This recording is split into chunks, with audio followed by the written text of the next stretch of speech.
Elektabilitas Menteri Pertahanan Prabowo Subianto berada di posisi teratas dalam survei calon presiden yang dilakukan lembaga survei Kedai Kopi. Fraksi Partai Gerindra DPR RI meluncurkan website resmi fraksigerindra.id untuk mempermudah masyarakat menyampaikan aspirasi di tengah pandemi COVID-19. Menteri Pariwisata dan Ekonomi Kreatif Sandiaga Salahuddin Uno mengajak masyarakat untuk kembali menonton di bioskop.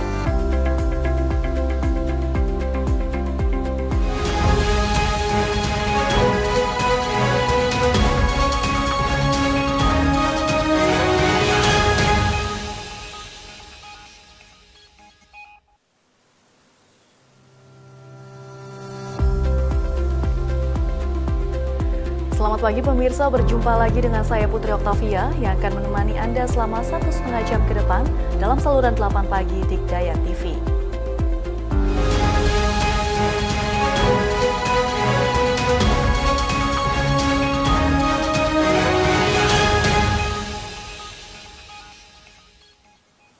Kita masuk ke berita utama. Elektabilitas Menteri Pertahanan Prabowo Subianto berada di posisi teratas dalam survei calon presiden yang dilakukan lembaga survei Kedai Kopi. Prabowo Subianto meraih elektabilitas sebesar 24,5%.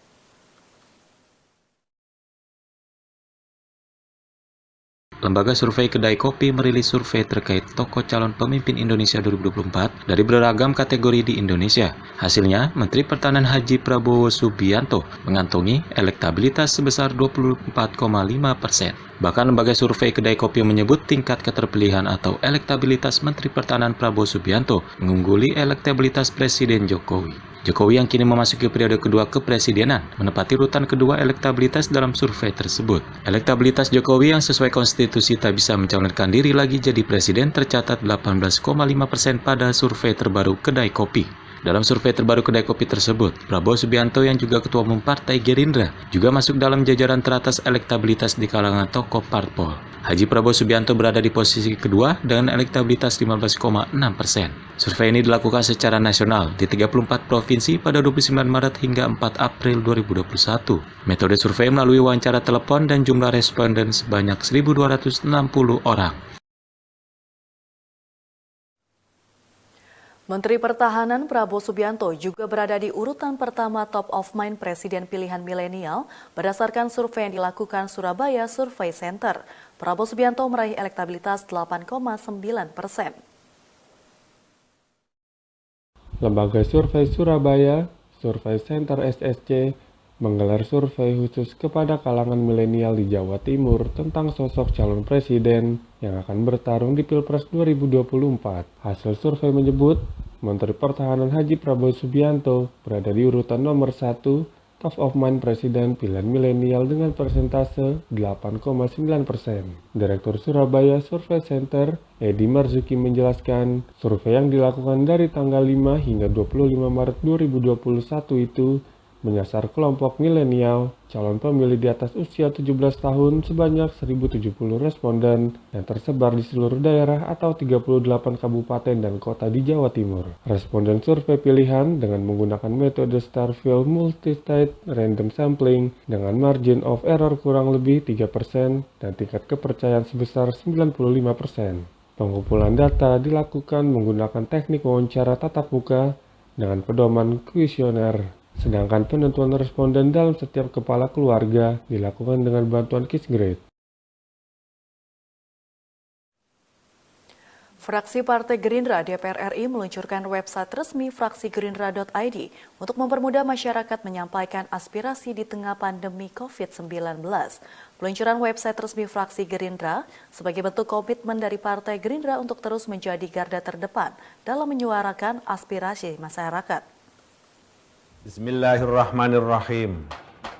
Assalamualaikum warahmatullahi wabarakatuh. Fraksi Partai Gerindra DPR RI meluncurkan website resmi fraksi gerindra.id untuk mempermudah masyarakat menyampaikan aspirasi. Ketua Fraksi Gerindra DPR RI Ahmad Muzani mengatakan, peluncuran website resmi fraksi gerindra.id termasuk untuk memaksimalkan penyerapan aspirasi masyarakat di tengah pandemi COVID-19. Menurut Ahmad Muzani, peluncuran website fraksi Gerindra sebagai bentuk komitmen dari Partai Gerindra untuk terus menjadi garda terdepan dalam menyuarakan aspirasi masyarakat di ruang parlemen. Oleh karena itu, fraksi Partai Gerindra tidak pernah berhenti mengembangkan inisiatif dan gagasan dalam membangun kedekatan serta kekuatan komunikasi dengan masyarakat. Menteri Pariwisata dan Ekonomi Kreatif Sandiaga Salahuddin Uno mengajak masyarakat untuk kembali menonton di bioskop. Ajakan tersebut disampaikan Sandiaga melalui kampanye bertajuk Kembali ke Bioskop sebagai upaya menghidupkan kembali roda perekonomian pelaku industri film tanah air. Yang di Place, yaitu yang kita semua udah kenal. Menteri Pariwisata dan Ekonomi Kreatif Sandiaga Salahuddin Uno mengajak masyarakat untuk kembali menonton di bioskop. Ajakan tersebut disampaikan Sandiaga melalui kampanye bertajuk Kembali ke Bioskop sebagai upaya menghidupkan kembali roda perekonomian pelaku industri film tanah air. Meskipun belum sepenuhnya pulih dari pandemi COVID-19, Menparekraf Sandiaga Uno optimistis bahwa angka penonton dan penjualan karcis bioskop akan terus bergerak naik dan film Indonesia akan bangkit lagi. Sandiaga juga memastikan bahwa di tengah pandemi COVID-19 yang masih melanda, kondisi bioskop sangat aman. Hal tersebut lantaran bioskop dipaksa menerapkan protokol kesehatan CHSE yakni Cleanliness, Health, Safety, and Environmental Sustainability yang ketat dan disiplin. Standar protokol kesehatan di bioskop juga diklaim sudah diterapkan dengan baik, terlihat dari pemeriksaan suhu tubuh di pintu masuk, proses antre karcis, pembayaran makanan dan minuman secara cashless, serta papan informasi. Seperti diketahui sejak Maret 2020 lalu, seluruh bioskop di Indonesia harus ditutup akibat pandemi COVID-19, namun setelah dibuka kembali pada 23 Februari 2021 lalu, sebanyak 390.409 karcis penonton bioskop terjual. Bang Jarwo Sopo. Pelaksanaan pembelajaran tatap muka di Jakarta telah berjalan selama sepekan.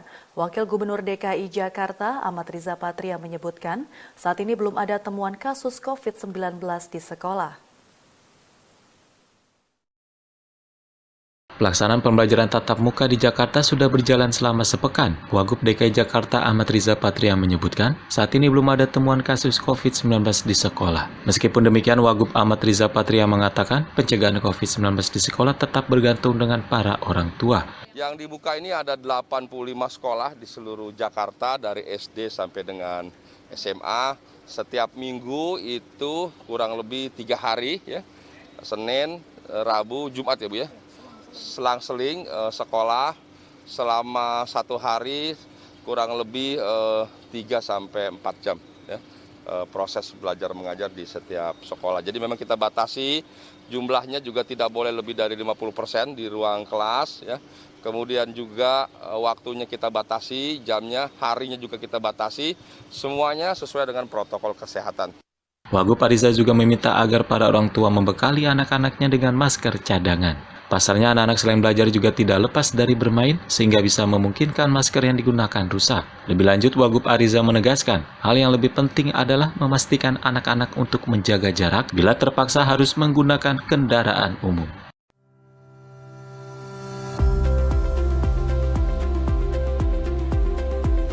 Saluran 8 pagi akan kembali dengan berita lainnya setelah jeda berikut ini.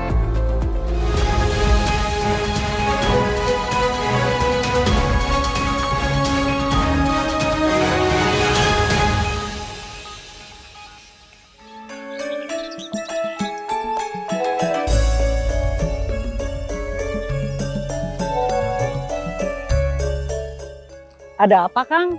Eta HP dari tadi bunyi terus. Iya Kang Maman, ini kan si Iteng lagi di kota belanja buat warung. Uangnya kurang, sedangkan saya kan lagi di sawah, nggak ada ATM. Masa harus nyamperin dia ke kota? Jauh atuh. Oh, emangnya Akang belum tahu ya? Sekarang mah zaman udah maju, Kang. Kita bisa melakukan transfer uang cukup lewat WhatsApp. Gimana caranya? Udah buka simpanan adil makmur dari KGN belum? Manfaatnya apa gitu? Buka dulu atuh. Nanti kalau udah daftar, kita bisa melakukan transaksi seperti transfer uang, bayar air, beli token listrik, malah teh bisa top up GoPay sama OVO, Kang. Canggih atuh. Alhamdulillah udah ke transfer ke Iteng. Terima kasih simpanan adil makmur KGN.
Setelah ini aku mau nyoba makanan yang lainnya nih, makanya jangan kemana-mana dulu ya, tetap di Today Eating, makan-makan lanjut terus.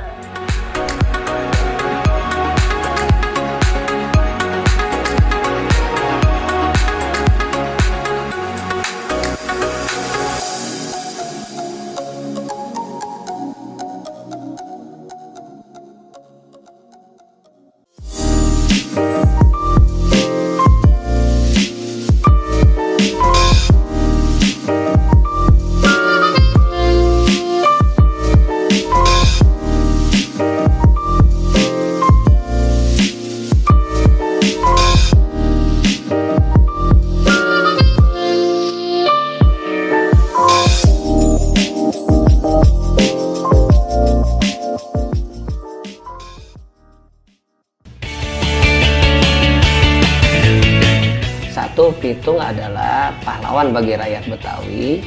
Yang kedua, Pitung bukan perampok. Tuang, anting-anting, tusukan konde di Solo, gitu-gitu. Jadi menurut aku ini bergerak semua. Pernah nggak Teh iseng menari tradisional di Broadway waktu Oh iya, waktu showcase-nya aku nariin tradisional. Tanggapannya orang? Amazing.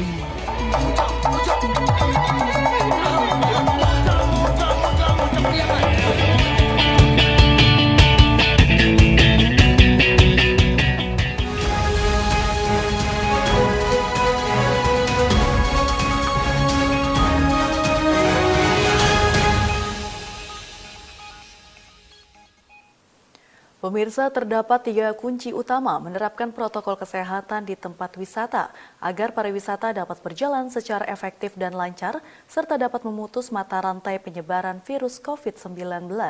Salah satunya destinasi wisata harus konsisten menjalankan protokol kesehatan yang ketat kepada pengunjung. Pegiat pariwisata nasional dan penulis buku Taufan Rahmadi mengatakan, ada 3 kunci untuk menerapkan protokol kesehatan di tempat wisata agar pariwisata dapat berjalan lancar sesuai dengan yang diharapkan pemerintah. Pertama, konsisten, kedua, disiplin, dan ketiga, ketegasan. Menurut Taufan, dengan diterapkannya protokol kesehatan di lokasi wisata, diharapkan dapat meningkatkan sektor pariwisata nasional dan menggerakkan mesin ekonomi masyarakat di tengah pandemi COVID-19. 1 tahun sudah virus corona melanda sektor pariwisata Indonesia. Penerapan protokol kesehatan masih dinilai sebagai cara yang paling jitu dalam proses pemulihannya, terutama dalam menggait wisatawan domestik. Berbicara tentang protokol kesehatan, kuncinya ada di konsistensi dan kedisiplinan. Cara menerapkannya, 1. Lakukan sosialisasi kepada semua unsur pentahelik pariwisata. Ya. Kedua, kedisiplinan. Kedisiplinan itu dimulai dari diri kita sendiri. Diri kita sendiri yang menyadari bahwa jika kita tidak mematuhi, itu akan berdampak kepada orang di sekeliling kita. Yang ketiga ada ketegasan para pemimpin di dalam menetapkan aturan. Ini sangat penting. Apabila tidak ada ketegasan dari pemimpinnya, maka berlakunya protokol kesehatan seringkali tidak diindahkan oleh masyarakat ataupun pelaku pariwisata. Jadi kesimpulannya, berbicara tentang protokol kesehatan, kuncinya adanya di konsistensi dan kedisiplinan, serta ketegasan dari para pemimpin yang memang memegang otorisasi kebijakan di destinasi wisata. Gito Rosito, Digde TV melaporkan. Menteri Pariwisata dan Ekonomi Kreatif Sandiaga Salahuddin Uno mencanangkan Bali sebagai destinasi pariwisata berbasis kesehatan atau medical tourism. Kebijakan ini dinilai sangat positif karena Bali diharapkan dapat menjadi rujukan layanan medis seperti Singapura dan Malaysia.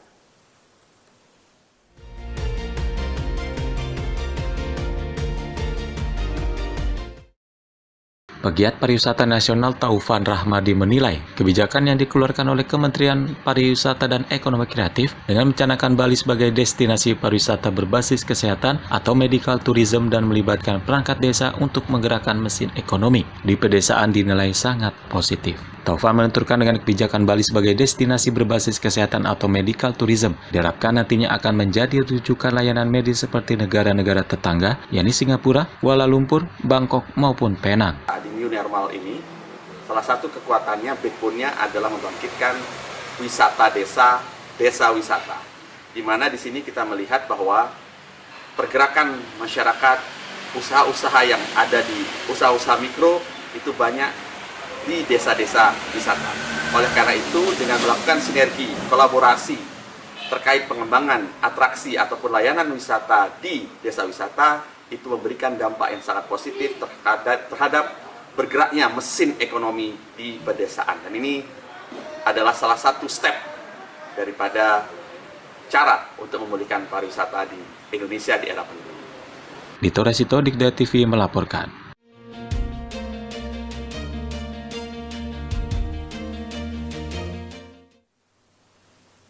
Kementerian Badan Usaha milik negara yang dipimpin Erick Thohir akan membentuk holding BUMN pertahanan yang diberi nama Defense Industry Indonesia.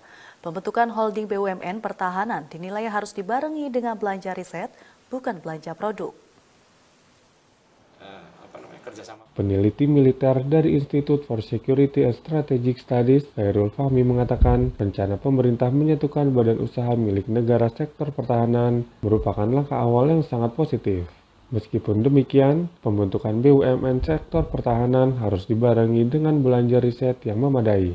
Khairul menilai belanja-belanja produk harus dikurangi karena hanya bersifat semu, dan kedepannya BUMN sektor pertahanan harus mengutamakan belanja riset yang memadai.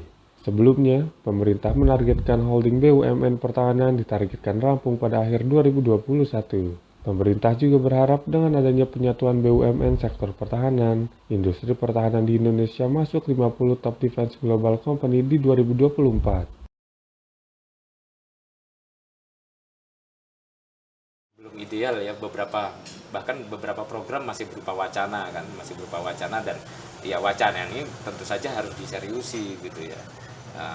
Wacana ini harus diseriusi, belanja kita itu harus terencana dengan baik, dengan jelas gitu ya arahnya. Kalau ada yang bisa dicukupi dari industri pertahanan dalam negeri, ya kita cukupi dari industri pertahanan dalam negeri.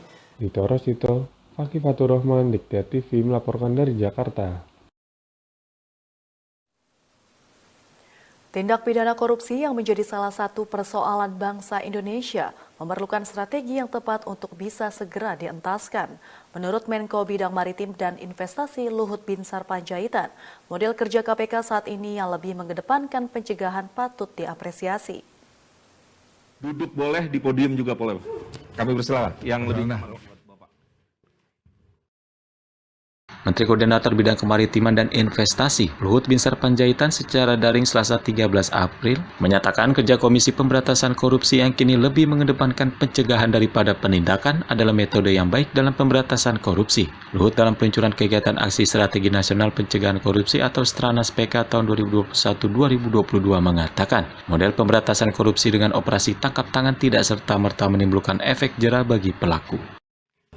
OTT sendiri pun menurut saya buahnya juga tidak seperti yang kita harapkan, orang jadi kapok, enggak juga. Tapi pencegahan ini yang menurut hemat saya sekarang dikedepankan oleh KPK, dan dari awal saya juga selalu mengedepankan ini karena pencegahan itu menurut saya lebih penting. Kita jangan biarkan orang terjerumus kalau masih bisa kita ingatkan.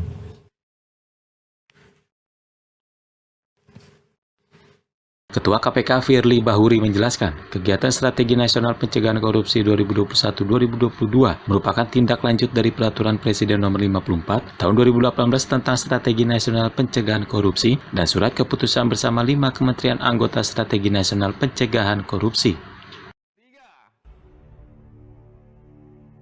Apa yang dikedepankan oleh KPK di dalam rangka pemberantasan korupsi? Setidaknya KPK mengedepankan 3 pendekatan. 1, pendidikan masyarakat. Mengajak masyarakat paham apa itu korupsi, penyebab korupsi, dan bahayanya korupsi. Sehingga harapan kita akhirnya adalah orang tidak ingin melakukan korupsi.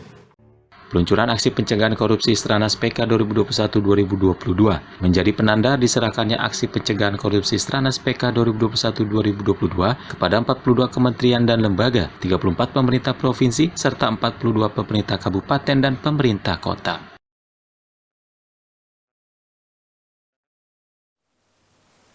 Kapolri Jenderal Listio Sigit Prabowo meresmikan aplikasi Propram Presisi. Dengan adanya aplikasi Propram Presisi, masyarakat akan semakin mudah mengadukan pelanggaran-pelanggaran yang dilakukan oleh anggota kepolisian.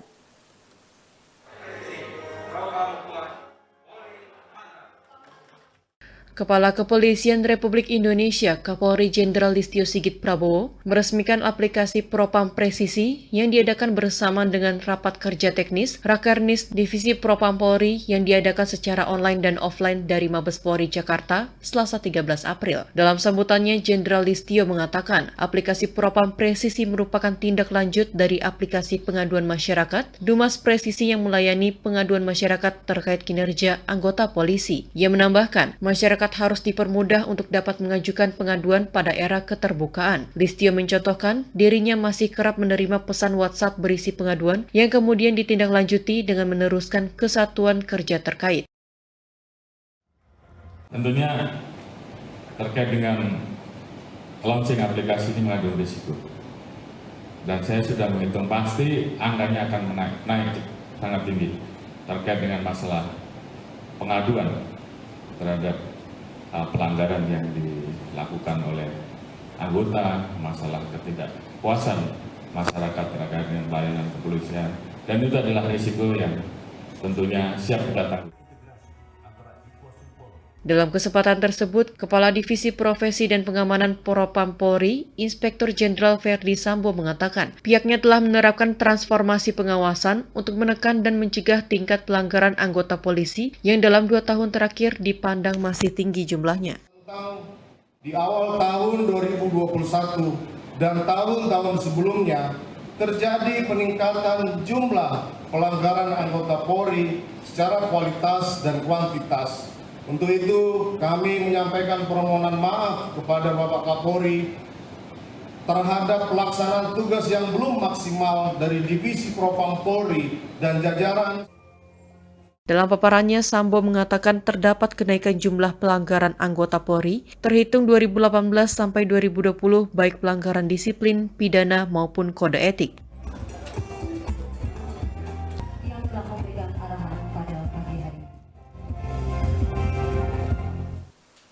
Jangan kemana-mana, kami akan kembali setelah jeda berikut ini.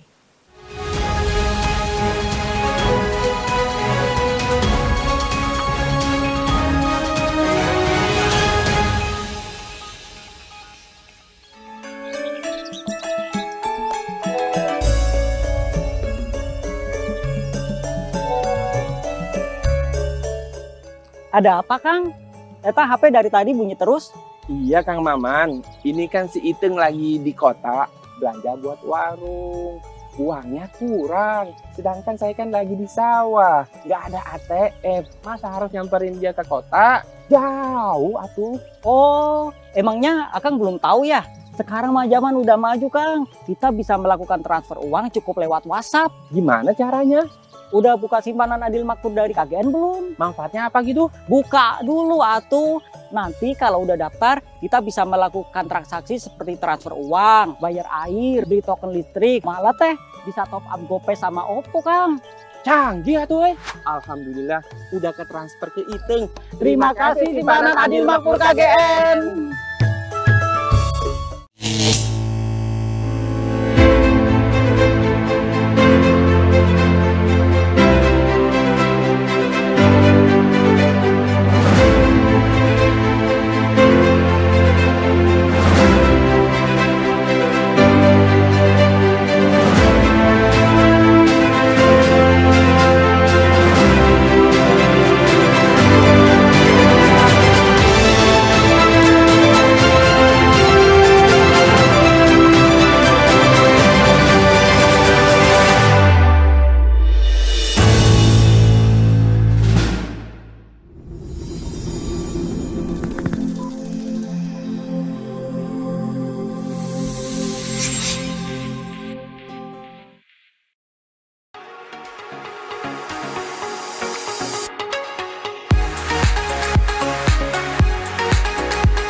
Makanan yang lainnya nih, makanya jangan kemana-mana dulu ya, tetap di Today Eating, makan-makan lanjut terus.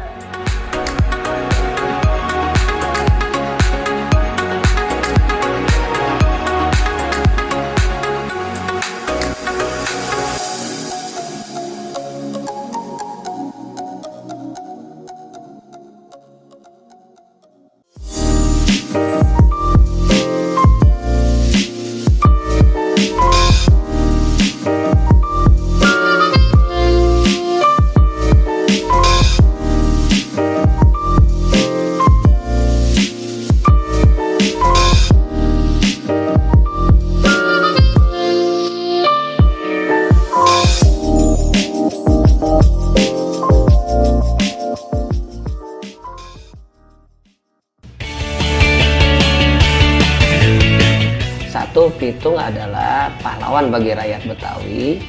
Yang kedua, Pitung bukan perampok. Tuang, anting-anting, tusukan konde di Solo, gitu-gitu. Jadi menurut aku ini bergerak semua. Pernah nggak Teh iseng menari tradisional di Broadway waktu Oh iya, waktu showcase-nya aku nariin tradisional. Tanggapannya orang? Amazing.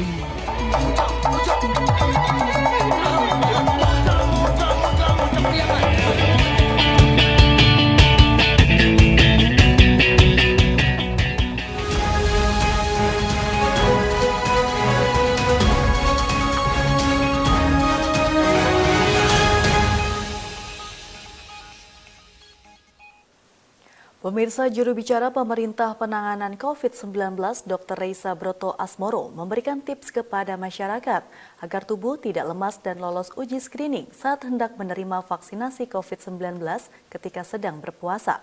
Masyarakat disarankan untuk melakukan vaksinasi pada pagi hari dan diselingi dengan kegiatan yang bermanfaat.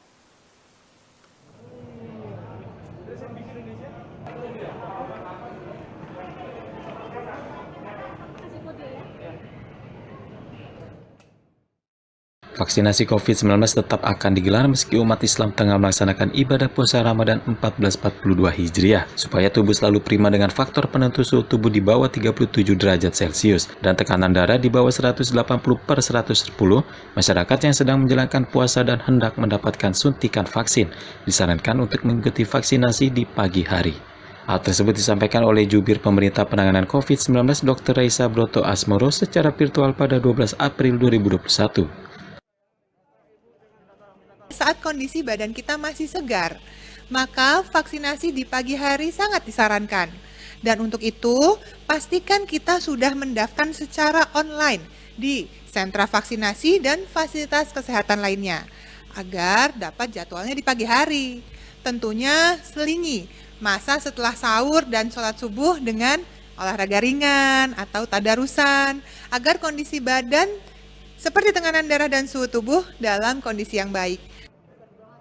Agar dapat mengikuti vaksinasi di pagi hari, Dr. Raisa menyarankan masyarakat dapat mengatur jadwalnya sendiri dengan mendaftarkan diri secara daring ke sentra vaksinasi maupun fasilitas kesehatan terdekat. Dr. Raisa juga menyarankan kepada lansia yang kini menjadi prioritas vaksinasi di tanah air untuk berkonsultasi dahulu sebelum melakukan vaksinasi COVID-19.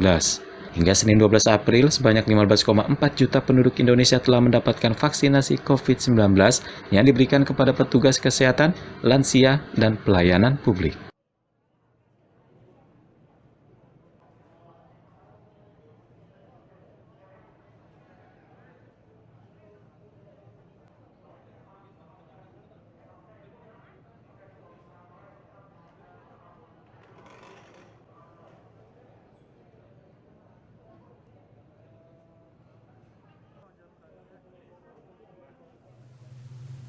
Masjid Istiqlal Jakarta menyelenggarakan sholat tarawih perdana untuk Ramadan 1442 Hijriah.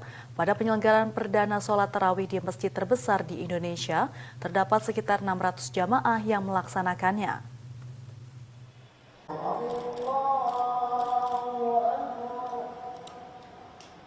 Untuk memasuki Masjid Istiqlal, jamaah pria datang dari pintu Al-Fatah, sedangkan jamaah wanita dari pintu Al-Qudus. Sebelum masuk, para jamaah dicek suhu tubuh, serta dianjurkan menggunakan hand sanitizer. Sesuai protokol kesehatan, Masjid Istiqlal tidak memasang karpet dan menganjurkan jamaah membawa sajadah masing-masing dari rumah. Sholat juga hanya diselenggarakan di lantai utama, dan lantai-lantai lainnya dibiarkan kosong. Anak-anak, ibu hamil, dan manula juga belum boleh mengikuti ibadah sholat tarawih. Untuk sholat tarawih perdana ini, penceramah diisi Imam Besar Kiai Haji Nasaruddin Umar dan Imam Sholat Ansaruddin Ibrahim.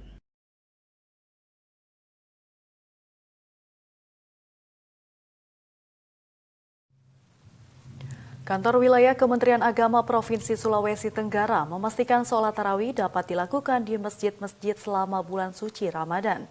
Namun Kementerian Agama menghimbau kepada seluruh penceramah agar tausiah tidak perlu panjang, durasi waktu paling lama 15 menit. Pendapat kedua, ini percaya pada pendapat kedua, ada kekuasaan Tuhan yang tidak ada yang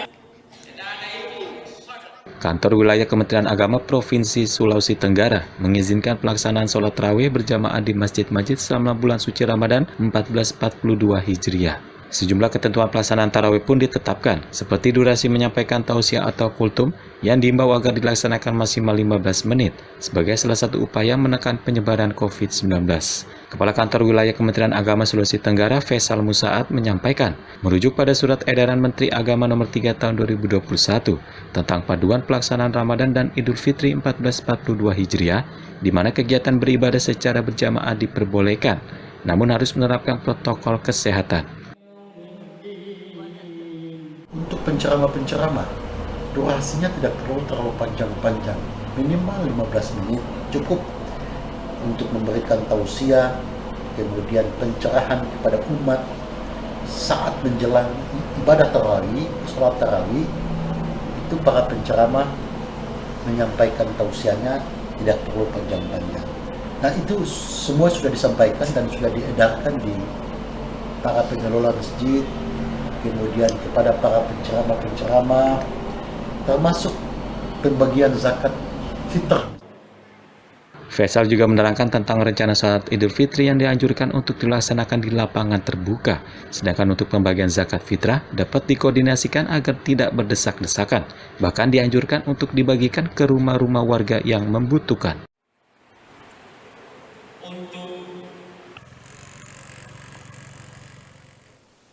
Kapolda Jawa Timur Irjen Niko Avinta bersama sejumlah pihak menyalurkan bantuan kepada korban gempa bumi di wilayah Kabupaten Malang, Jawa Timur.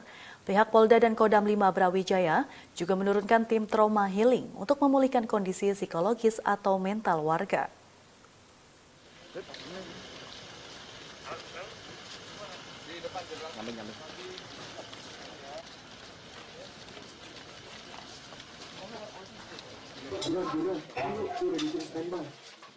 didampingi Bupati dan Kapolres Malang, Kepala Kepolisian Daerah Jawa Timur Inspektur Jenderal Niko Afinta melakukan peninjauan dan menyalurkan bantuan bagi warga korban gempa bumi di wilayah Kabupaten Malang pada 12 April 2021. Ratusan personil Polri bersama TNI dan warga pun terus bersinergi untuk memulihkan kondisi pasca gempa berkekuatan 6,1 dan 5,5 magnitudo beberapa hari lalu. Bantuan tersebut berupa kebutuhan sehari-hari, penerjunan tim medis dan tim trauma healing. Kapolda Niko mengatakan, pihaknya akan terus membantu warga seoptimal mungkin dengan memberikan bantuan tenaga, moral, dan pikiran. Niko mengaku akan menjamin keamanan warga, terutama menjaga tempat-tempat vital seperti posko kesehatan, tempat penyaluran bantuan, dan objek lain. Bersama TNI dan warga, akan dilaksanakan penjagaan swadaya seperti Siskamling secara bergiliran. Kami juga melakukan beberapa kegiatan kemanusiaan, yaitu dengan tim trauma healing yang dimiliki oleh Kodam dan Polda Jatim untuk memberikan terapi fisiologi supaya masyarakat bisa segera pulih kembali kesehatan mentalnya. Kapolda Niko pun mengimbau warga agar tetap tenang dan sesuai instruksi dari Kepala BNPB yang sehari sebelumnya juga meninjau lokasi bencana akan membantu perbaikan rumah warga. Rumah warga yang rusak berat yang dicanangkan diperbaiki secara swakelola akan melibatkan TNI Polri dan pemerintah daerah. Niko juga mengucapkan terima kasih dan apresiasi kepada berbagai pihak yang telah bergerak cepat untuk membantu warga.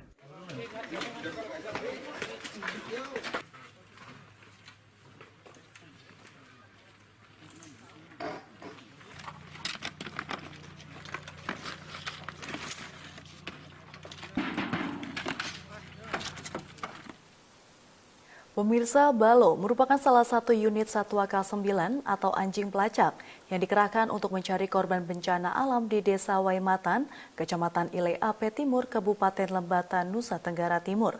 Satwa yang membantu misi kemanusiaan ini menyelinap dan menembus berbagai material bangunan yang tidak bisa ditembus oleh manusia.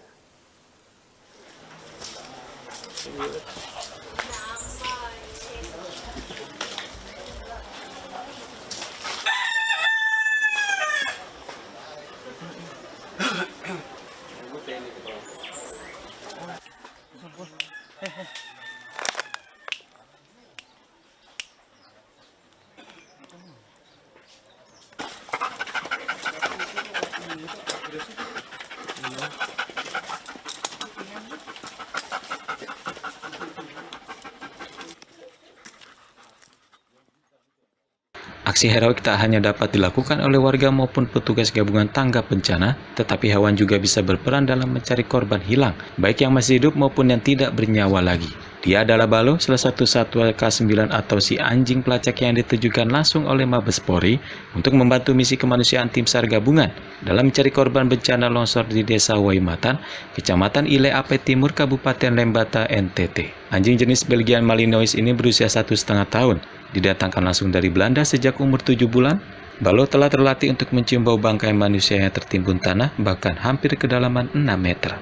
Penyelamatan manusia yang dilakukan di Pulau bagian timur Indonesia menjadi misi kedua Balo setelah sebelumnya mencari korban gempa di Mamuju, Sulawesi Barat, dan berhasil menemukan sebanyak 10 korban.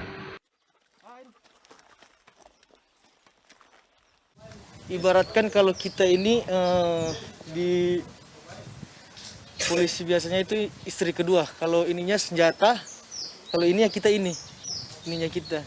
Jadi kalau dia pun ada misalnya sakit itu, kita pasti ada gimana ya, karena emang setiap harinya kita ini sama mereka.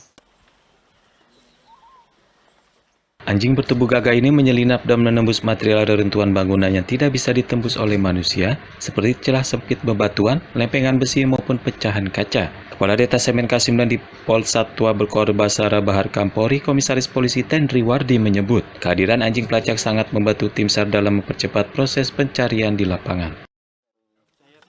Anjing nanti kelelahan, sehingga besok tidak mampu lagi. Dunia internasional sudah membuktikan bahwa ketika anjing ini kita gunakan untuk bekerja, ya, misalkan dalam hal pencarian, baik orang maupun barang, itu akurasi keberhasilannya bisa mencapai 96%, seperti itu, dibanding menggunakan orang sendiri. Ketika menemukan korban, anjing dapat memberikan tanda kepada pawangnya dengan gonggongan yang berulang kali, tak menggaruk maupun menggali tanah semakin dalam. Untuk mengapresiasi kinerja anjing, seorang pawang akan memberikan penghargaan berupa mainan, kalimat pujian maupun tepukan dada. Karena saat anjing menemukan korban, artinya kompetisi layaknya bermain petak umpet berhasil dimenangkan.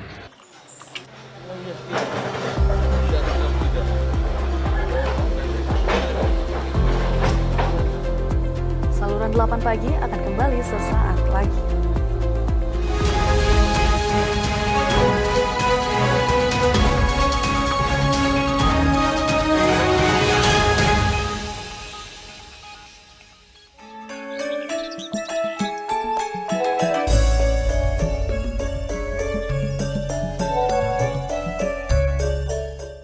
Ada apa, Kang? Eta HP dari tadi bunyi terus. Iya Kang Maman, ini kan si Iteng lagi di kota belanja buat warung. Uangnya kurang, sedangkan saya kan lagi di sawah, nggak ada ATM. Masa harus nyamperin dia ke kota? Jauh atuh. Oh, emangnya Akang belum tahu ya? Sekarang mah zaman udah maju, Kang. Kita bisa melakukan transfer uang cukup lewat WhatsApp. Gimana caranya? Udah buka simpanan Adil Makmur dari KGN belum? Manfaatnya apa gitu? Buka dulu atuh. Nanti kalau udah daftar, kita bisa melakukan transaksi seperti transfer uang, bayar air, beli token listrik, malah teh bisa top up GoPay sama OPPO, Kang. Canggih atuh, Alhamdulillah udah ke transfer ke Iteng. Terima kasih simpanan Adil Makmur KGN.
Makanan yang lainnya nih, makanya jangan kemana-mana dulu ya, tetap di Today Eating, makan-makan lanjut terus.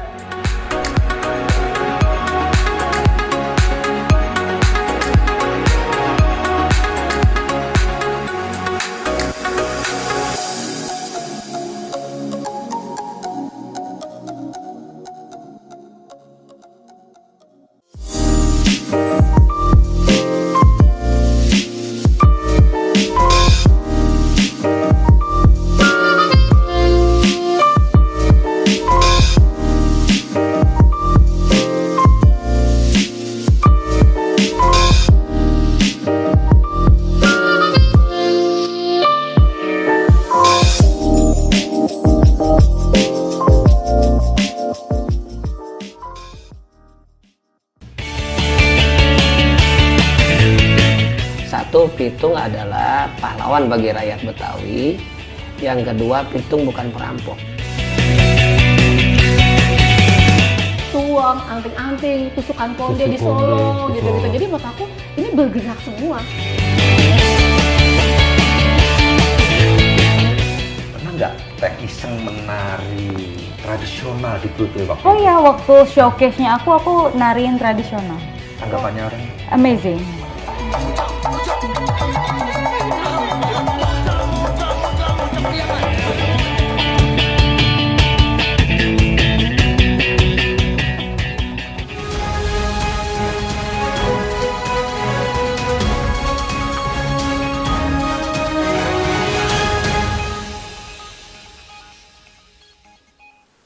Pemirsa Pemirsa, Menteri Komunikasi dan Informatika Johnny Gerard Plate mengunjungi desa terdampak bencana di Desa Nelelamadike, Flores Timur, Nusa Tenggara Timur. Menkominfo mengatakan terdapat sejumlah menara pemancar BTS yang harus segera mendapatkan suplai listrik untuk membantu komunikasi warga terdampak bencana.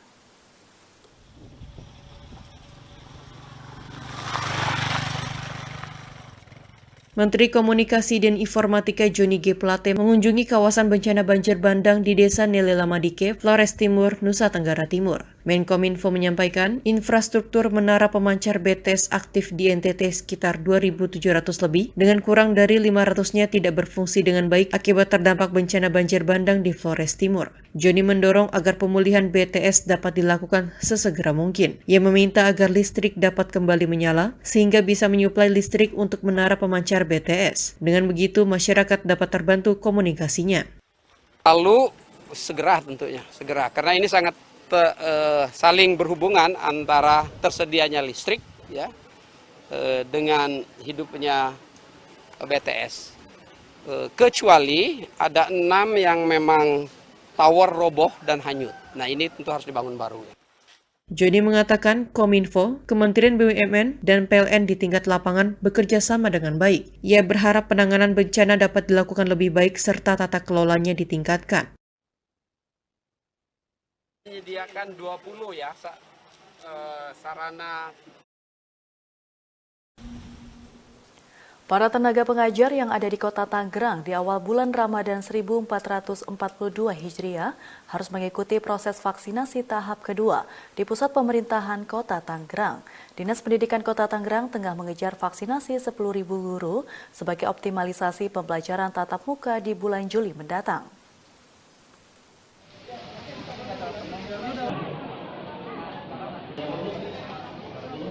Sebanyak 10.000 tenaga pengajar atau guru yang ada di Kota Tangerang, Banten di hari pertama puasa Ramadan 1442 Hijriah mengikuti proses vaksinasi tahap kedua untuk dosis kedua meski mayoritas guru tengah menjalankan ibadah puasa.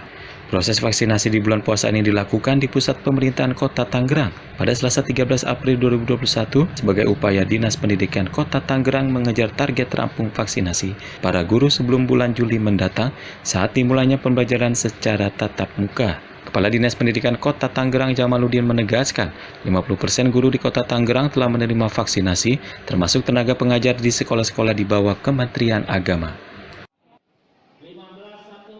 Alhamdulillah ya di tahap kedua ini guru sudah totalnya udah 10.000 kurang lebih dari Dinas Pendidikan dan dari Kemenag itu kurang lebih di atas 2.000. Jadi hampir 12.000 lah guru untuk di Kota Tangerang. Dan jadi untuk kita yang masih tersisa kurang lebih 10-11.000 lagi, artinya sudah 50%.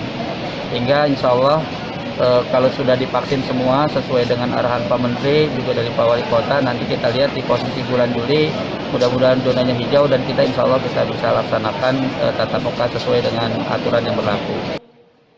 Salah satu guru yang mengikuti vaksinasi di awal bulan puasa mengaku tidak ragu mengikuti proses vaksinasi dan tidak memiliki persiapan tertentu. Hanya minum vitamin saat sahur karena sebelumnya telah mengikuti vaksinasi dosis yang pertama. Kan tadi kalau sahurnya kita ini aja minum vitamin, kita jaga imun kan. Terus keluhannya juga nafsu makannya nambah. Sesuai ketetapan pemerintah terhadap pelaksanaan pembelajaran tatap muka atau PTM terbatas di bulan Juli, Dinas Pendidikan Kota Tangerang mempersiapkan beragam hal seperti menerapkan sarana penunjang protokol kesehatan di sekolah-sekolah, serta menuntaskan vaksinasi untuk para guru.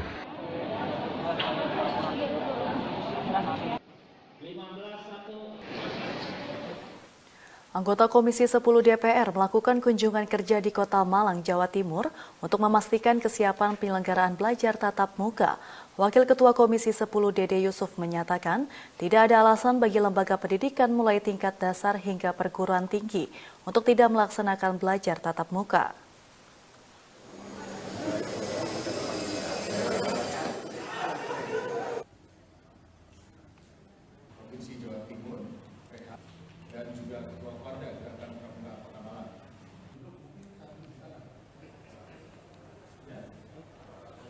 Saat melakukan kunjungan kerja di Kota Malang, Jawa Timur pada 12 April, anggota Komisi 10 DPR melakukan peninjauan pelaksanaan ujian tulis berbasis komputer atau UTBK di Universitas Brawijaya. Didampingi Wali Kota Malang Sutiaji dan Rektor Universitas Brawijaya Nuhfil Hanani, mereka meninjau salah satu ruangan pelaksanaan UTBK di Fakultas Ilmu Administrasi. Setelah melihat penerapan protokol kesehatan COVID-19 yang berjalan baik, anggota Komisi 10 DPR juga ingin memastikan kesiapan pemerintah Kota Malang melaksanakan belajar tatap muka. Wakil Ketua Komisi 10 DPR Dede Yusuf menyatakan, tidak ada alasan bagi lembaga pendidikan dasar, menengah, dan tinggi untuk tidak menyelenggarakan belajar tatap muka. Selain karena telah tertunda lebih dari setahun, juga menurutnya 85% wali murid telah menyetujui dan hanya 15% yang menyatakan belum siap. Namun, mantan aktor yang lebih dikenal dengan nama Dede Yusuf ini memberi catatan. Semua guru dan tenaga pendidik sudah divaksinasi, menerapkan protokol kesehatan secara ketat, dan mendapatkan izin dari para orang tua murid. Selain harus ada data siswa dengan orang tua yang memiliki komorbid atau penyakit bawaan. Terutama kota, rata-rata siap. Ada beberapa daerah yang sarana prasarana infrastruktur mungkin masih kurang, mereka masih belum siap. Ya. Tetapi persentasenya itu kurang lebih sekarang sudah mulai 50-50 lah. Kepala Dinas Pendidikan dan Kebudayaan Kota Malang Suarjana mengatakan, jika secara umum pelaksanaan belajar tatap muka sudah siap, berbagai persiapan, aturan pelaksanaan dan hal-hal teknis sudah dilakukan, dan kemungkinan dalam pekan ini akan segera dilaksanakan belajar tatap muka. Namun tentu akan diterapkan bagi lembaga pendidikan yang benar-benar sudah siap, serta memenuhi persyaratan dan aturan yang ditetapkan pemerintah.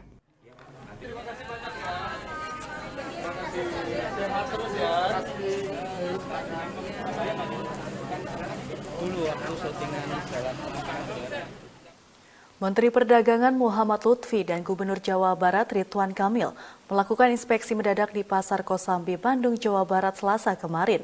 Sidak dilakukan untuk melihat sejumlah harga bahan pokok dan sayur mayur di pasar tradisional di Kota Bandung pada hari pertama bulan suci Ramadan.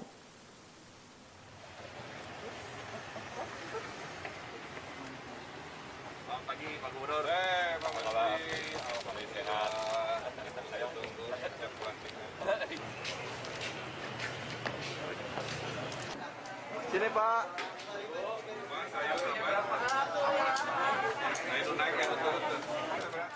Menteri Perdagangan Muhammad Lutfi Selasa 13 April melakukan kunjungan ke pasar tradisional di Kota Bandung, Jawa Barat didampingi oleh Gubernur Ridwan Kamil. Saat mengunjungi Pasar Kosambi, Menteri Lutfi melakukan dialog dan memeriksa harga sejumlah kebutuhan pokok, langsung kepada pedagang yang sedang berjualan ataupun kepada pembeli yang ditemui. Dari sekian banyak bahan makanan pokok dan sayuran yang ditanyakan, terjadi kenaikan pada harga daging ayam dan minyak goreng, di mana pada puasa hari pertama kemarin, daging ayam dijual dengan kisaran harga Rp40.000 hingga Rp45.000 per kilogram. Sedangkan minyak goreng di kisaran Rp13.500 hingga Rp14.000 per liter. Dari kunjungan tersebut diketahui harga cabai turun sebesar 20 hingga 25% di Bandung minggu sebelumnya, dijajakan dengan harga Rp60.000 hingga Rp70.000 per kilogram. Sebelumnya diketahui harga cabai mencapai Rp100.000 per kilogramnya.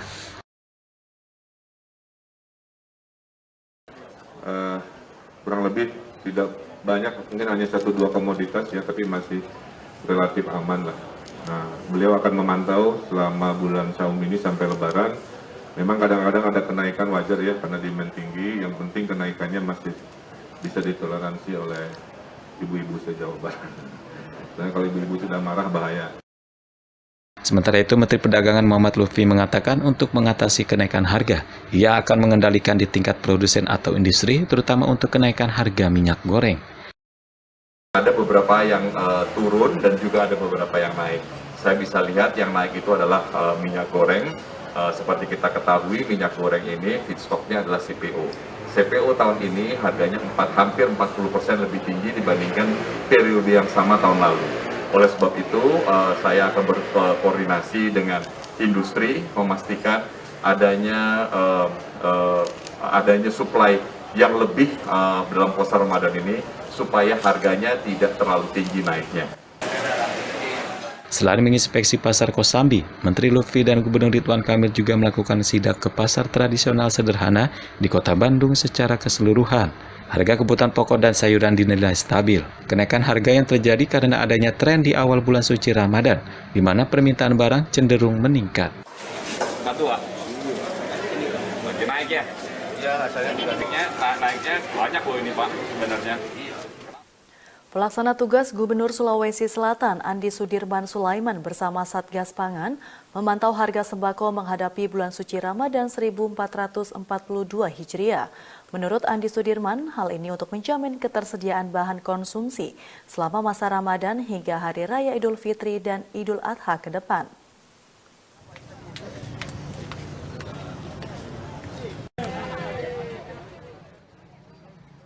Mengantisipasi terjadinya lonjakan harga sembako jelang Ramadan akibat ulah pedagang nakal, Pelaksana Tugas Gubernur Sulawesi Selatan Andi Sudirman Sulaiman bersama tim Satgas Pangan turun memantau harga sembako di Pasar Terong Makassar pada 12 April 2021. Berdasar hasil pantauan tersebut, Pelaksana Tugas Gubernur Andi Sudirman mengatakan, harga sembako relatif stabil. Hanya harga minyak goreng kemasan yang mengalami kenaikan Rp1.000 dari harga sebelumnya Rp12.000 per kilogram. Kenaikan tersebut dinilai masih dalam batas normal akibat tingginya permintaan menjelang Ramadan. Sementara itu, Ketua Komisi Pengawas Persaingan Usaha KPPU Makassar, Hilman Pujana, mengimbau para pedagang tidak memanfaatkan momen Ramadan untuk mengambil keuntungan sepihak. Ini mengecek saja data umum, pengambilan data untuk sebelum masuk Ramadan ya. Iya. Dan alhamdulillah tadi kita sudah cek, harga bawang sudah turun, cabai rawit sudah turun dari biasanya 90.000 atau 100 lebih, sekarang sudah 70 ya. Kemudian untuk harga beras stabil, kemudian harga minyak masih stabil karena masih ada kira-kira Rp1.000 itu kayaknya di wajar ya, masih angka wajar. Kami ingin memastikan dan juga memberikan pesan kepada teman-teman pelaku usaha, tolong tidak mengambil kesempatan. Terlebih kita harapkan harga bisa stabil selama Lebaran ini sampai dengan Lebaran. Terkait harga cabai rawit yang sempat menembus harga Rp100.000, kini sudah turun menjadi Rp70.000 per kilogram. Bahkan ditemukan pedagang yang sudah menjual Rp55.000, seperti yang dikemukakan salah seorang pedagang di Pasar Terong Makassar, Haji Rio. Iya. Dari berapa itu, Ji? Harga 80 turun 55. Oh. Banyak nih masuk lagi? Banyak. Ratusan kantung. Dari mana itu, Ji? Dari Sitar Perkali itu. Ada dari jadi. Selama bulan suci Ramadan hingga Hari Raya Idul Fitri 1442 Hijriah, Kapolda Sulawesi Selatan Irjen Pol Merdi Syam yang menjadi bagian dari Satgas Pangan menegaskan akan mengetatkan pengawasan di lapangan.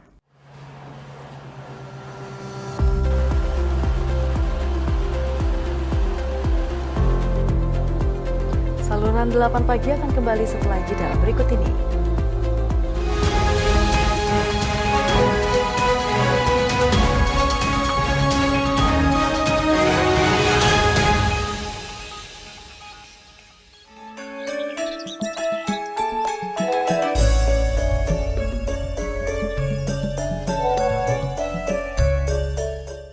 Ada apa, Kang?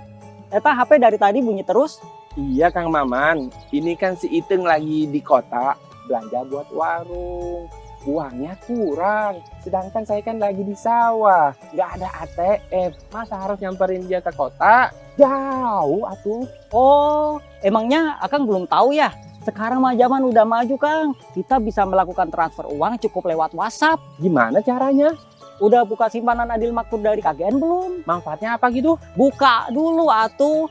Nanti kalau udah daftar, kita bisa melakukan transaksi seperti transfer uang, bayar air, beli token listrik, malah teh bisa top up GoPay sama OPPO, Kang. Canggih atuh. Alhamdulillah udah ke transfer ke Iteng. Terima kasih simpanan Adil Makmur KGN.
Setelah ini aku mau nyoba makanan yang lainnya nih, makanya jangan kemana-mana dulu ya, tetap di Today Eating, makan-makan lanjut terus.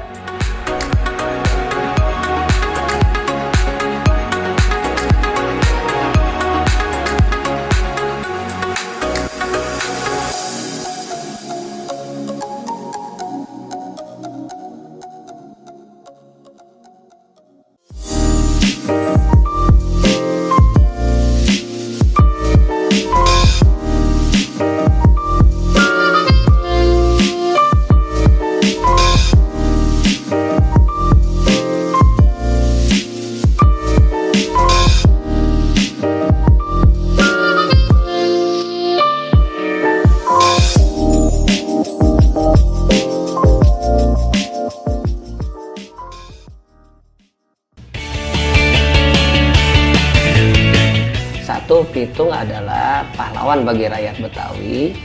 Yang kedua, Pitung bukan perampok. Tuang, anting-anting, tusukan konde di Solo, gitu-gitu. Jadi menurut aku ini bergerak semua. Pernah nggak Teh iseng menari tradisional di Broadway waktu Oh iya, waktu showcase-nya aku nariin tradisional. Tanggapannya orang? Amazing.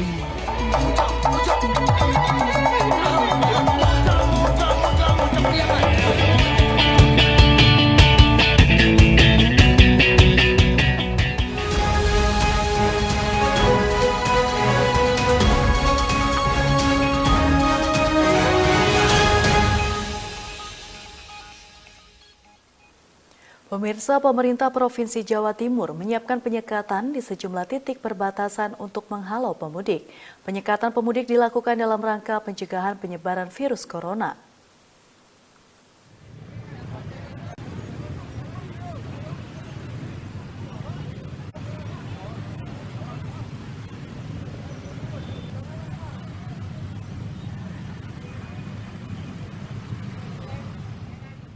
Pemprov Jawa Timur berkoordinasi dengan Kepolisian dan Tentara Nasional Indonesia menyiapkan penyekatan di sejumlah titik perbatasan untuk menghalau pemudik. Kepala Dinas Perhubungan Jawa Timur Nyono saat dikonfirmasi di Surabaya mengungkapkan penyekatan disiapkan di wilayah perbatasan di antaranya Ngawi dan Magetan yang merupakan perbatasan Jawa Timur dengan Jawa Tengah serta Banyuwangi yang berbatasan dengan Bali. Menurut Nyono, penyekatan tersebut menindaklanjuti Peraturan Menteri Perhubungan Nomor 13 Tahun 2021 tentang pengendalian transportasi selama masa Idul Fitri 1442 Hijriah dalam rangka pencegahan penyebaran virus corona. Terdapat pengecualian bagi masyarakat yang melakukan perjalanan dalam waktu tersebut yaitu aparatus sipil negara, karyawan BUMN, BUMD, TNI, Polri, dan karyawan swasta yang bekerja atau melakukan perjalanan dinas dengan dilengkapi surat tugas termasuk surat sehat bebas COVID-19. Jadi kalau tidak atas kepentingan yang saya sampaikan tadi itu, yang 3 tadi itu, yang dikecualikan, nanti resikonya di checkpoint diputar balik. Iya. Jadi bukan berarti terus masyarakat dengan membawa surat bebas COVID, keterangan macam-macam dari ini kemudian bisa lolos, nggak bisa. Ini dilarang mudiknya, bukan terus diperbolehkan mudik dengan syarat melakukan perjalanan harus bebas COVID, tidak. Ini mudiknya dilarang.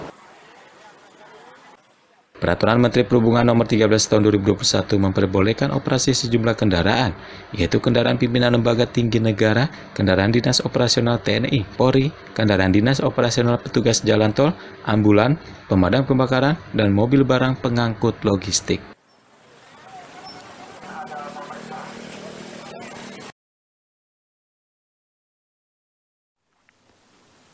Kantor Perwakilan Bank Indonesia Maluku Utara telah mempersiapkan uang kartal sebesar 517 miliar rupiah untuk memenuhi kebutuhan masyarakat selama bulan Ramadan dan Idul Fitri 1442 Hijriah. Bank Indonesia setempat akan menyediakan layanan penukaran uang melalui 64 jaringan kantor bank umum di Maluku Utara. Tahun 2019 dibandingkan di siang hari ini yang cukup cerah. Pemenuhan uang rupiah dalam menghadapi bulan. Untuk memenuhi kebutuhan masyarakat selama bulan Ramadan dan Idul Fitri 1442 Hijriah, Bank Indonesia Perwakilan Maluku Utara telah mempersiapkan uang tunai sebesar 517,9 miliar rupiah. Dengan membuka layanan jaringan melalui bank umum yang tersebar di 10 kabupaten dan kota di Maluku Utara. Kepala Bank Indonesia Perwakilan Provinsi Maluku Utara Jeffrey D. Putra dalam pertemuan bersama dengan awak media pada 12 April mengatakan uang yang telah dipersiapkan untuk tahun ini meningkat 14%, di mana dalam realisasi permintaan uang kartal pada tahun lalu sebesar 452 miliar rupiah. Untuk itu masyarakat Maluku Utara diimbaunya tidak perlu khawatir, karena Bank Indonesia Perwakilan Maluku Utara telah menyiapkan jumlah dan nominal yang cukup untuk memenuhi kebutuhan mereka hingga Idul Fitri, di mana pihaknya telah menyediakan 484 miliar rupiah untuk penukaran uang pecahan 100.000 dan 50.000 rupiah. Sementara untuk pecahan 20.000 rupiah dipersiapkan sebesar 33 miliar rupiah. Kantor Perwakilan Bank Indonesia Provinsi Maluku Utara menyediakan layanan penukaran uang kepada masyarakat yang bekerjasama dengan tadi sekitar 64 jaringan kantor bank umum yang tersebar di seluruh kabupaten atau kota di Provinsi Maluku Utara. Jeffrey juga mengimbau masyarakat di Maluku Utara untuk selalu waspada dan hati-hati dalam bertransaksi dengan menggunakan uang, dengan tetap memeriksa keaslian uang rupiah melalui cara yang dilihat, diraba, dan diterawang. Selain juga mendorong masyarakat untuk memperlakukan dan merawat uang dengan baik melalui 5 jangan. Jangan dicoret, jangan di staples, jangan diremas, jangan dibasahi, dan jangan dilipat. Untuk memberikan kenyamanan bertransaksi selama masa pandemi COVID-19, Jeffrey meminta masyarakat untuk menggunakan instrumen pembayaran non-tunai, seperti phone banking, internet banking, dan Quick Response Indonesia Standard atau QRIS. Metode transaksi pembayaran dengan menggunakan pemindaian kode QR yang sudah distandarisasi Bank Indonesia. Salah satu unsur pengaman tentang bagaimana ada kriteria uang, ya, ada kriteria uang yang ini, ya, jadi kita bisa di sini di uang rusak yang mau ditukarkan. Jadi uang yang diberi.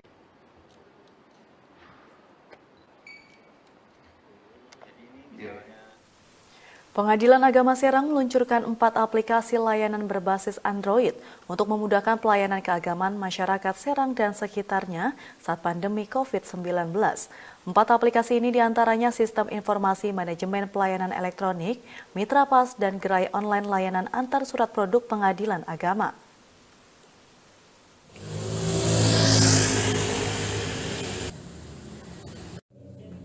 Pengadilan Agama Serang kelas 1A memanfaatkan teknologi informasi untuk memberi pelayanan yang lebih mudah di tengah pandemi COVID-19. Pemanfaatan teknologi itu dilakukan dengan memanfaatkan aplikasi Android. Terdapat 4 aplikasi yang dipakai di antaranya Simple, Mitra Pas, Pojok Movie, dan layanan antar surat produk Pengadilan Agama. Ketua Pengadilan Agama Tinggi Banten Ahmad Khairi memberi apresiasi terhadap aplikasi layanan daring tersebut karena menghemat waktu, biaya, dan tenaga. Selain itu, aplikasi layanan tersebut tepat diluncurkan saat pandemi dengan meminimalisir kontak langsung antara pemohon layanan, pengadilan agama, dan petugas. Di Pengadilan Tinggi Agama Banten juga sangat mendukung aplikasi ini karena akan memudahkan masyarakat tidak perlu lagi datang ke pengadilan, tetapi cukup kalau dia punya HP Android, cukup dia di rumah dan bisa membuat gugatan dan sebagainya.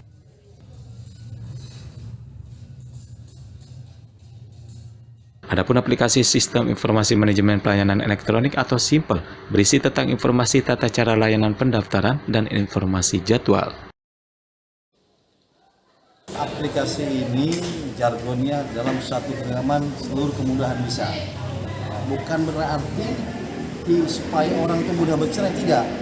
Tapi bagi masyarakat pencari keadilan di masa pandemi bisa mengakses tatkala lockdown ataupun antrian panjang karena dampak social distancing. Ervin mengatakan Pengadilan Agama Serang kini juga menjalin kemitraan dengan berbagai pihak guna mendukung berjalannya layanan pengadilannya terprogram dalam aplikasi yang baru diluncurkan. Beberapa di antara mereka yaitu jajaran Polres Serang, Polres Cilegon, Civitas Akademika Kampus, Kementerian Agama, serta Kantor Pos Indonesia.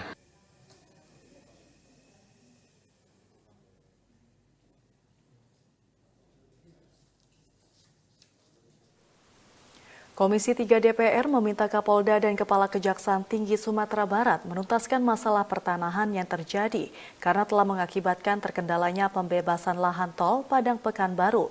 Selain itu juga meminta aparat penegak hukum menindak tegas peredaran narkotika dengan menembak mati bagi pengedar.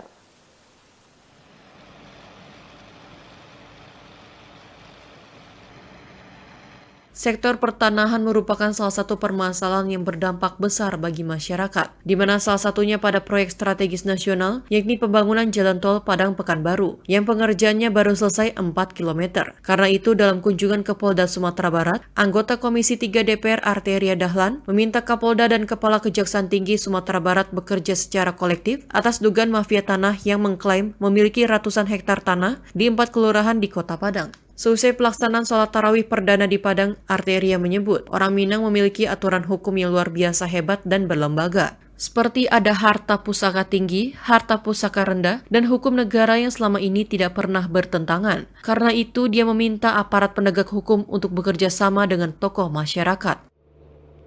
Punya wali nagari di kami ini, punya yang namanya Pak Penghulu, punya juga yang namanya Pak Gubernur. Bekerjalah secara kolektif, mudah-mudahan permasalahan di sektor pertanahan ini bisa teratasi, khususnya terkait dengan proyek strategis nasional yang harus kita percepat. Selain itu, Arteria juga meminta kepolisian menembak mati para bandar dan kurir narkoba untuk menekan angka penyalahgunaan narkotika di Sumatera Barat. Ia meminta kepada Kapolda, Kepala Kejaksaan Tinggi, dan Ketua Pengadilan Negeri Sumatera Barat agar bersepakat terkait persoalan tersebut, sehingga jumlah warga binaan di dalam rutan dan lapas tidak melebihi kapasitas. Selain lebih serius mencegah terjadinya tindak terorisme dan radikalisme di ranah Minang. Pemerintah Kota Bandung membentuk tim khusus untuk mengantisipasi maraknya para pengemis musiman di Kota Bandung saat Ramadan. Tim khusus terdiri dari petugas gabungan Satpol PP dan Dinas Sosial yang akan disiagakan di 16 titik di Ibu Kota Jawa Barat.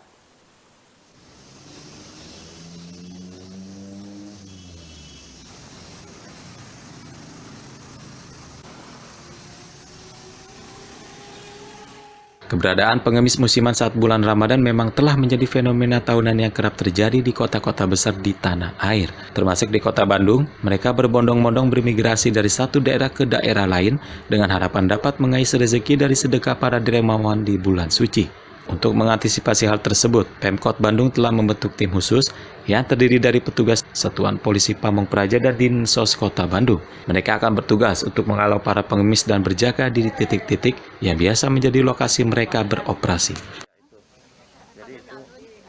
Untuk pengawasannya sudah dibentuk satuan-satuan atau unit-unit khusus ya.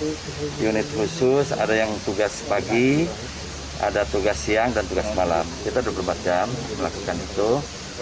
Unit khusus PMKS kita yang berkoneksi dengan Dinas Sosial tetap kita lakukan itu untuk tempat-tempat ada beberapa titik ya. Ada beberapa titik yang tempat banyaknya PMKS. Nah, itu biasanya kami bekerja sama dengan Dinas Sosial. Tetapi untuk masa pandemi, Dinas Sosial ini sementara tidak menerima untuk dibina. Biasanya kami bina, kami buat pernyataan, kami data, dan kami kembalikan biasanya. Gitu. Jadi, banyak itu di Perapatan Koko, Perapatan Tegalega, Perapatan Cibaduyut, PT Inti, Pasteur, ya, termasuk Kiara Condong, Laswi, ya kurang lebih sekitar 16 titik yang biasanya menjadi mangkalnya mereka. Selain para pengemis, tim khusus Satpol PP dan Dinsos Kota Bandung juga akan menyasar penertiban pada sejumlah pihak penyandang masalah kesejahteraan sosial lainnya, seperti manusia silver, pengamen, hingga manusia gerobak.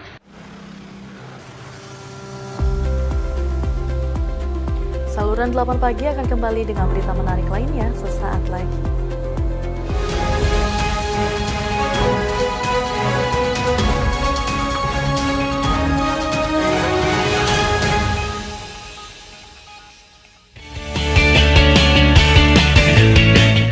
Satu, Pitung adalah pahlawan bagi rakyat Betawi. Yang kedua, Pitung bukan perampok. Tuang, anting-anting, tusukan konde di Solo, gitu-gitu. Jadi menurut aku ini bergerak semua. Pernah nggak Teh iseng menari tradisional di Broadway waktu Oh itu? ya, waktu showcase-nya aku nariin tradisional. Tanggapannya orang? Amazing.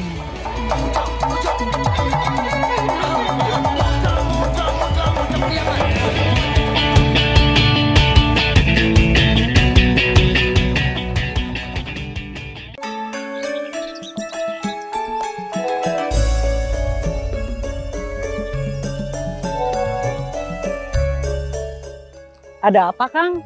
Eta HP dari tadi bunyi terus. Iya Kang Maman, ini kan si Iteng lagi di kota belanja buat warung. Uangnya kurang, sedangkan saya kan lagi di sawah, nggak ada ATM. Masa harus nyamperin dia ke kota? Jauh atuh. Oh, emangnya Akang belum tahu ya? Sekarang mah zaman udah maju, Kang. Kita bisa melakukan transfer uang cukup lewat WhatsApp. Gimana caranya? Udah buka simpanan Adil Makmur dari KGN belum? Manfaatnya apa gitu? Buka dulu atuh. Nanti kalau udah daftar, kita bisa melakukan transaksi seperti transfer uang, bayar air, beli token listrik. Malah teh bisa top up GoPay sama OPPO, Kang. Canggih atuh. Alhamdulillah udah ke transfer ke Iteng. Terima kasih simpanan Adil Makmur KGN.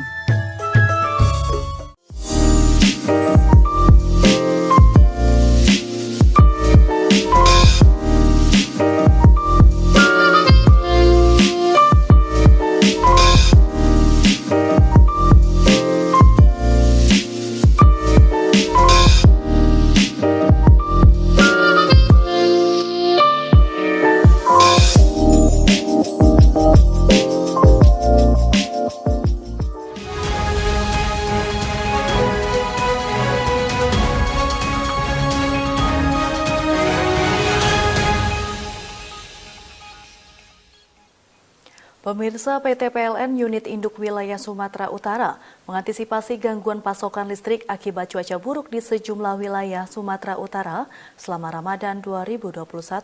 Sejumlah wilayah yang menjadi fokus antisipasi seperti Pulau Nias, Tapanuli Tengah, Tapanuli Selatan, Karo, dan Samosir.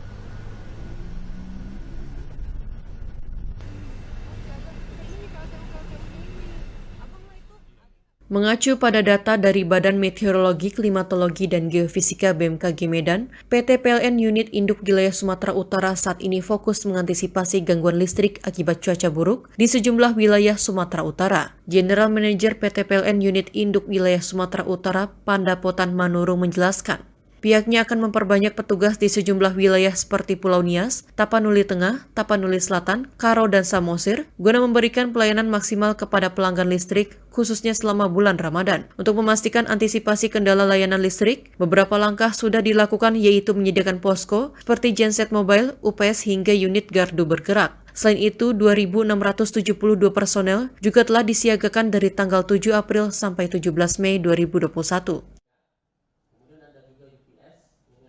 Itu memang sering banyak ada cuaca buruk yang selama ini terjadi, dan itu juga sesuai dengan ramalan cuaca dari BMKG yang kita dapat, sehingga kita mengantisipasi dengan memperbanyak petugas di sana dan juga termasuk mitra-mitra kita bekerja 24 jam untuk mengatasi. Yang tersulit memang adalah bagaimana mendirikan tiang kembali. Itu yang membuat agak lama karena kita harus medan yang sulit, yang membuat kita harus perlu waktu untuk melakukan recovery. Saya kira itu.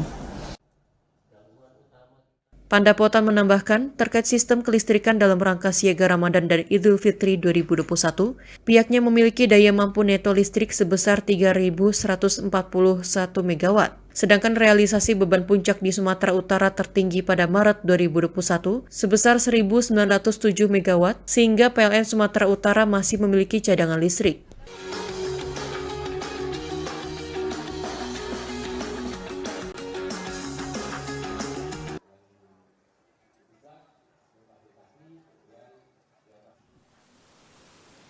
Sentuhan modern pada pakaian tradisional Cina dipamerkan oleh desainer Cina dan luar negeri dalam gelaran Shanghai Fashion Week koleksi musim gugur dan musim dingin 2021. Juga dikenalkan gaya Guo Chow yang merupakan perpaduan gaya tradisional dan modern yang muncul dalam beberapa tahun terakhir.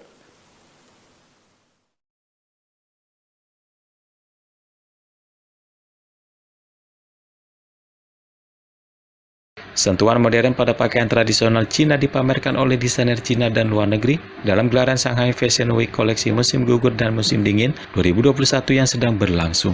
Juga dikenal sebagai Guo Chow, gaya ini merupakan perpaduan gaya tradisional dan modern yang muncul dalam beberapa tahun terakhir. Tong Jiseng, Kepala Orient Internasional, salah satu penyelenggara acara tersebut, mengatakan bahwa Guo Chow menjadi populer di kalangan milenial Cina yang ingin menunjukkan kebanggaan mereka terhadap budaya tradisional negaranya dengan cara yang modern. 这个国风新潮呢，寓意就是说，把传统的东西用现代的手法给它表现出来，这样呢，让很多消费者认识到，中国的传统文化可以用现代的手法进行表现，然后呢，反映到服装上。 就是一种文化的一种体现和载体，就是95后的人对这种国潮他们更喜欢，然后他们的表现手法呢更现代，所以我们在这个设计的过程当中，除了找一些老的中式服装设计师以外，找了很多年纪轻的，甚至找一些老外他们眼中的中装来给我们设计。最重要的是如何体现中华优秀文化，又符合当代生活方式。 它又表达出我们中国文化的这种它内在的一些内涵和生活美学，又符合当代生活方式体现出我们中华文化在服饰中之美我觉得这个是一个还需要我们继续不断探索或者创新的一个过程。 Peragaan mode yang digelar di kota sebelah selatan Cina dari 6 hingga 13 April dengan lebih dari 50% partisipannya adalah merek-merek lokal.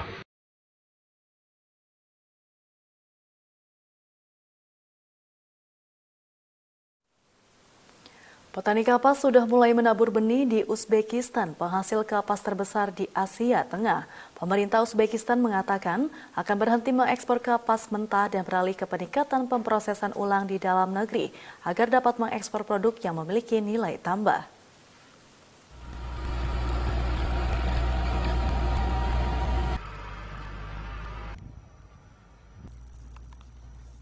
Petani kapas sudah mulai menabur benih di Uzbekistan, penghasil kapas terbesar di Asia Tengah. Pemerintah Uzbekistan mengatakan akan berhenti mengekspor kapas mentah dan beralih ke peningkatan pemrosesan ulang di dalam negeri agar dapat mengekspor produk yang memiliki nilai tambah. Menurut strategi pemerintah Uzbekistan, negara ini harus dapat memproses ulang semua kapas yang diproduksi di dalam negeri dan meningkatkan ekspor produk tekstil hingga 7 miliar dolar Amerika per tahun pada 2025 mendatang. Uzbekistan, salah satu produsen kapas terbesar di dunia, memanen 3,8 juta ton kapas tahun lalu, naik 9% dibandingkan tahun sebelumnya.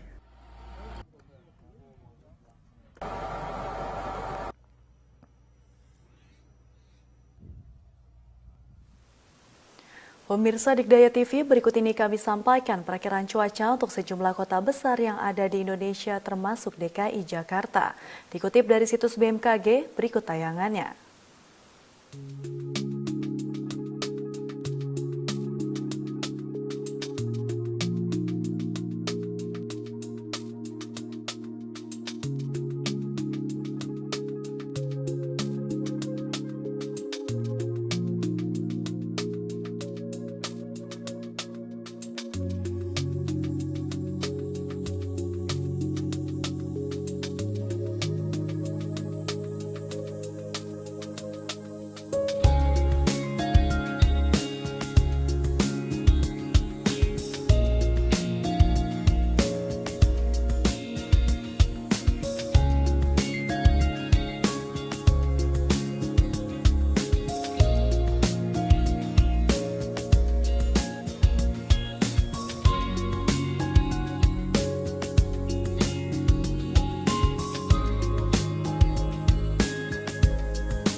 Pemirsa, pada penghujung berita saluran 8 pagi hari ini, seperti biasa kami menginformasikan sejumlah harga pangan kebutuhan pokok dari pasar yang ada di Jakarta. Berikut liputannya.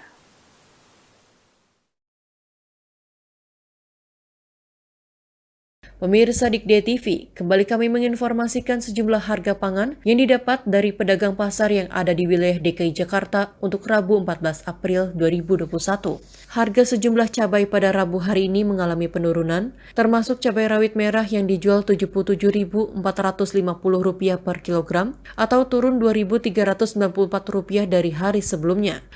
Cabai merah keriting turun Rp1.446 menjadi Rp51.000 per kilogram. Cabai rawit hijau turun Rp2.305 menjadi Rp51.600 per kilogram. Dan harga cabai merah besar juga turun Rp305 menjadi Rp59.300 per kilogram. Sedangkan harga bawang merah dan bawang putih mengalami kenaikan dari hari sebelumnya, di mana harga bawang merah naik Rp971 menjadi Rp36.700 per kilogram. Dan harga bawang putih naik Rp284 menjadi Rp30.400 per kilogram. Untuk telur ayam ras dijual Rp24.800 per kilogram. Dan harga minyak goreng naik Rp13 menjadi Rp14.100 per kilogram. Sedangkan ayam broiler dijual Rp40.800 per ekor.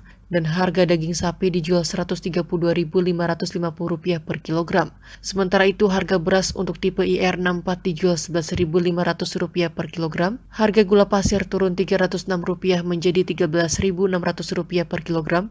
Tepung terigu Rp8.000 per kilogram. Dan harga garam dipatok Rp3.200 per 250 gram. Tim Liputan Dikde TV melaporkan dari Jakarta. Sekarang ayamnya 30.000 sekilo. Jadi susah, konsumennya pada nggak berani beli, Mas. Karena harganya ayam terlalu mahal. Jadi konsumennya nggak bisa ngorderin buat jual lagi. Yang menjerit pedagangnya. Ya. Pengeluhnya pembeli. Kemahalan harganya, dari kandangnya itu mahal banget, jadi sampai nggak bisa jual. Jadi udah dijual sepi, udah mahal. Jadinya ya bingung jualnya, sampai pedagangnya bingung jualnya. Oh, biasanya 500 ekor, sekarang ayam 300 saja, udah nggak habis karena terlalu mahal harganya ayam. Jadi konsumennya itu melemah, bener-bener anjlok, nggak mau beli gitu, Mas. Pendapatan pengurangan, waduh, separuh lebih. Pokoknya separuh lebih yang nggak bisa itu, soalnya kemahalan harganya, Mas. Nggak bisa di itu. Pembelinya pokoknya nggak mau beli dah kalau kemahalan gitu. Bagaimana Bu ngakalinnya, Bu? Ngakalinya ya ayamnya diperkecil, beratnya di itu, gitu aja masih rugi, Mas. Gitu aja masih rugi. Kalau dipergede kita makin ruginya banyak. Itu kalau di kandangnya katanya ayamnya susah, ayamnya nggak ada karena DOC-nya mahal gitu ya, Mas. Cuman konsumennya nggak mau ngerti gitu, kayak gitu, karena ya ekonominya lagi pandemik ya, Mas, ya. Jadi